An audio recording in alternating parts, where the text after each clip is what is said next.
Bonjour, bonjour, je suis colère. Je suis colère car je suis trahison et quand je suis colère, je m'énerve tout fort comme ça et je deviens tout rouge. Alors j'aimerais bien devenir tout vert, mais malheureusement c'est pas le cas.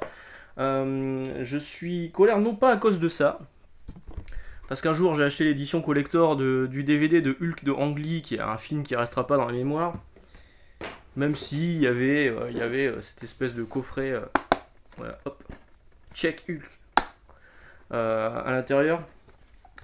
Le film est pas terrible. Le deuxième est meilleur à mon goût. Voilà. Non, je suis colère parce que parce que parce que Panini supprime des bulles dans ses comics maintenant. Alors oui, oui, vous allez dire, il va encore dire du mal de Panini, c'est facile, c'est pour faire du buzz. Non. Encore une fois, je ne calcule rien. Il y a des gens qui m'accusent de calculer des trucs. Calculer quoi, j'en sais rien. Qu'est-ce que j'ai à gagner dans l'histoire? J'en sais rien.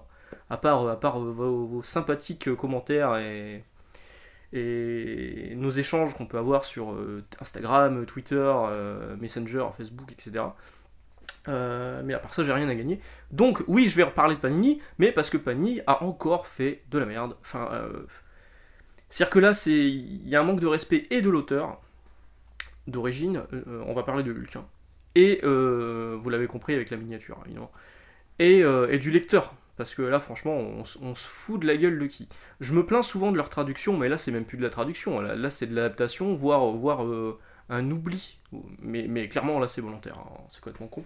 Donc, allons-y, parlons de Hulk. On va parler de Immortal Hulk, une série que je vous recommande fortement et qui cartonne en plus en France. Donc, ce traitement de l'AVF, je le comprends pas parce que vraiment, ça marche super bien en France. Les ventes sont au rendez-vous. C'est pas courant, hein, chez Panini. Enfin, là où je travaille, quand vous vendez 25 Batman, vous vendez 2 Spider-Man. Alors, je pense qu'il y a une problématique de collection, que c'est pas clair, on en a déjà parlé.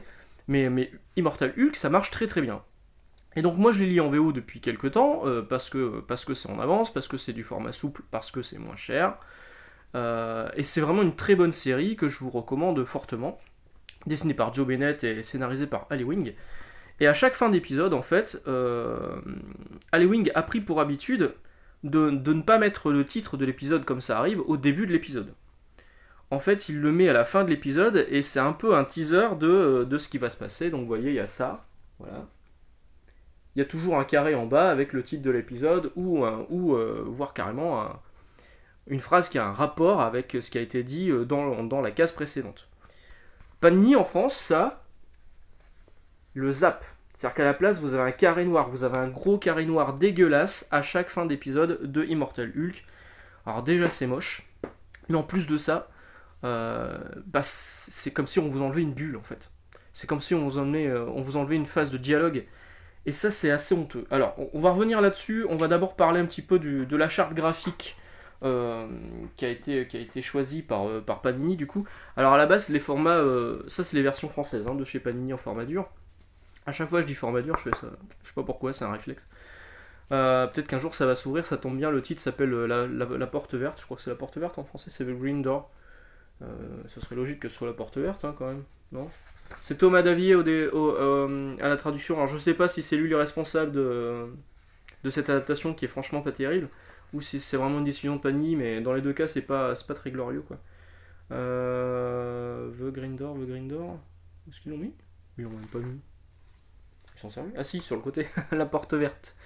Alors, donc c'est l'ancienne charte graphique, c'est sorti avec l'ancienne charte graphique des Panini 100% Marvel, avec ce truc gris, avec un fond rouge. Franchement, là, si vous arrivez à le lire, je comprends pas.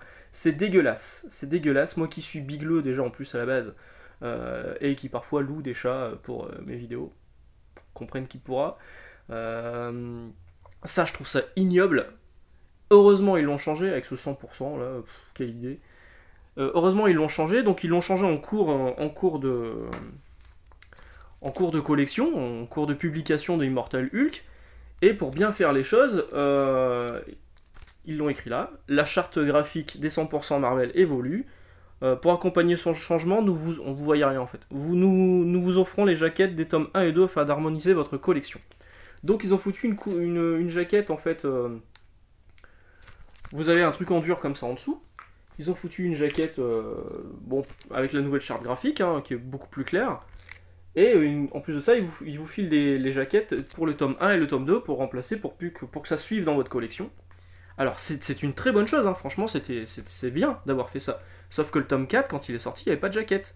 Le tome 4, quand il est sorti comme ces trucs-là en fait. Voilà, en blanc, classique. Donc du coup, alors moi je m'en fous, je suis pas un fou de... Je m'en fous que ça suive pas dans ma collection, mais il y a des personnes que ça gonfle. Et effectivement, du coup, dans votre collection, vous allez avoir jaquette, jaquette, jaquette, pas de jaquette. Oh, terminé jaquette, terminé morceau. Tiens, bah vu qu'on a ce tome-là dans la main, on va parler encore un petit peu de la traduction. J'ai le tome VO. Le tome VO s'appelle Hulk in Hell. Alors, Hulk in Hell, ça a été traduit par Ce monde, notre enfer. Je savais pas que Hulk ça voulait dire ce monde en fait. J'avais pas compris. Pourtant ça fait des années que je lis du Hulk, j'avais pas compris que Hulk c'était ce monde. Alors maintenant donc on dira regardez on va pas vous dire regardez c'est Hulk qui est en train de foutre le bordel, c'est regardez ce monde fout le bordel. Voilà. Traduction complètement con. Ce monde notre enfer ça n'a rien à voir. C'est Hulk in Hell donc Hulk en enfer. C'est Hulk qui est en enfer. C'est pas notre monde parce que ça se passe en enfer. Hein. C'est pas notre monde la Terre qui est devenu un enfer soudainement. Alors là, la traduction, l'adaptation, elle est juste ridicule et elle est complètement à côté du propos. Donc ça, c'est bien débile. Mais je vous parlais des petites cases noires qu'il y avait à chaque fin d'épisode. Je vais vous en montrer, hein, comme ça, vous verrez que c'est systématique. Hein.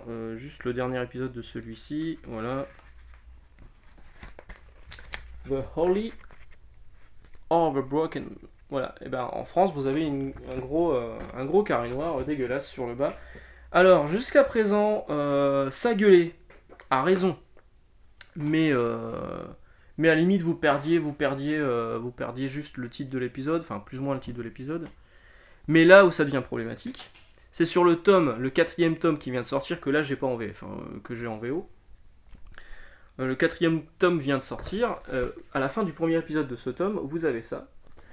Donc vous savez que Hulk a plusieurs personnalités en lui, notamment celle de Joe Fixit, qui était le mafieux dans la période Peter David Del Caron où il était à Las Vegas. Et donc c'est une de ses personnalités, et selon les épisodes, certaines personnalités vont prendre le pas, vont prendre l'ascendant pour savoir qui va contrôler le corps de Bruce, voire le corps de Hulk, enfin le corps de ce monde. Et dans celui-ci, vous voyez, les pubs disent je ne suis pas Bruce Banner, il a un nom, peut-être que vous le connaissez. Et donc en VO c'est bien clair, c'est écrit It's Joe. Donc vous avez compris que c'est Joe Fixit qui a pris le contrôle. Et ben ça vous l'avez pas en VF. Il y a rien, il y a un carré noir. Donc du coup c'est écrit en français, il a un nom, peut-être que vous le connaissez. Voilà, petite devinette, je voulais choisir. C'est peut-être ce monde. On sait pas. Donc c'est assez honteux, c'est vraiment malheureux parce que la série est très très bonne bon alors c'est 17€, hein. 17€ en français, ça fait chier.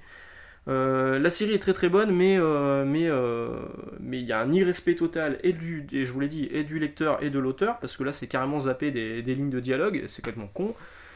Et quand on pense que Panini touche le fond, ils arrivent à creuser encore.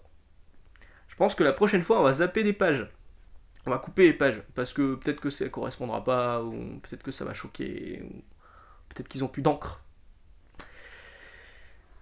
Ouais, j'en ai marre de dire du mal de Panini, j'aimerais tellement dire du bien de Panini. Alors ça m'arrive de dire du bien de Panini, il y a des trucs qui sont pas mal, la collection Must-Have c'est cool, mais c'est tellement une catastrophe de bout en bout. Leur community manager qui répond soit de façon hautaine, soit pas du tout, quand on pose des questions.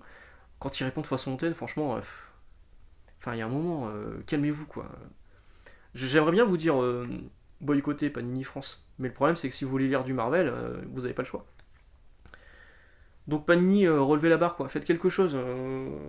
C'était bien l'histoire des jaquettes là, c'était une bonne idée, c'était sympathique, c'était un beau geste de votre part, mais là, zappez les trucs, enfin, vous zappez des bulles, vous enlevez des bulles, carrément. On enlève une partie du comics. C'est con. Alors moi ça m'énerve, je ne suis pas le seul que ça énerve, alors après, bon, vous allez dire, tu t'en fous, tu le lis en VO, soit, c'est pas le cas de tout le monde, Et parce que Hulk c'est un personnage que j'aime beaucoup, et je ne suis pas le seul à adorer ce personnage, je sais qu'il y a la rubrique de G, alors pardon j'ai dit G, la rubrique de G, je sais qu'il adore le personnage de Hulk. Je pense qu'ils vont en parler dans pas longtemps de ça, parce que ça l'agace un petit peu aussi. Donc il reviendra peut-être là-dessus le mois prochain ou dans quelques jours. Je le salue bien cordialement au passage. Merci pour nos échanges très, très intéressants. Je sais on a un parcours un peu similaire en fait, c'est rigolo. Mais je suis plus vieux. C'est tellement triste. Et voilà, donc du coup, lisez Immortal Hulk, mais si vous pouvez, lisez-le en VO, parce que du coup, vous aurez l'intégralité du texte. Sinon, à défaut, lisez-le en VF, mais achetez un Posca peut-être.